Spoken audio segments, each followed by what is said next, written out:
Goodyear, where a wrong-way driver slammed into a Greyhound bus packed with holiday travelers. 35 people were on that bus. More than a dozen were hurt. All of them are expected to survive, but the driver of that car, 23-year-old Sarah Castillo Cornejo, died. ABC 15's Chris Groh is in Goodyear now with more. Chris?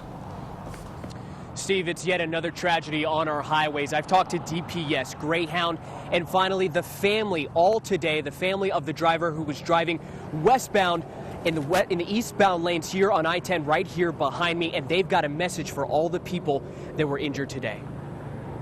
We want to apologize to anybody that was hurt in the accident out there. For the family of Sarah Castillo Cornejo, the pain is still fresh. The 23-year-old has been ID'd as the wrong-way driver that collided with this Greyhound bus. The crash killed the mother of two and injured 14 of the 35 passengers inside.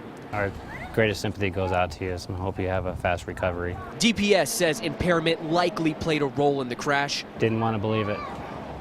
Didn't know what to think, actually, to be honest with you. But Cornejo's family admits they don't know if she was drinking that night. However, they do have their regrets about her driving. We all wish that, but we don't know what happened, actually. We don't know if alcohol was involved yet or not. Now her family is trying to figure out how to move on without Sarah in their lives while the investigation into her crash begins.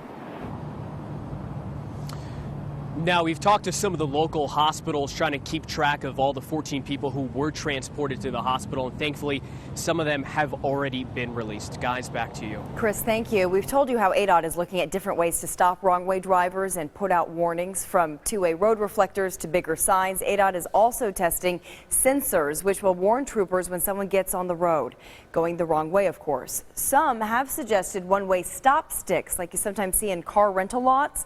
Problem is, those are meant for slow speeds and could damage tires, even for somebody who's headed in the right direction.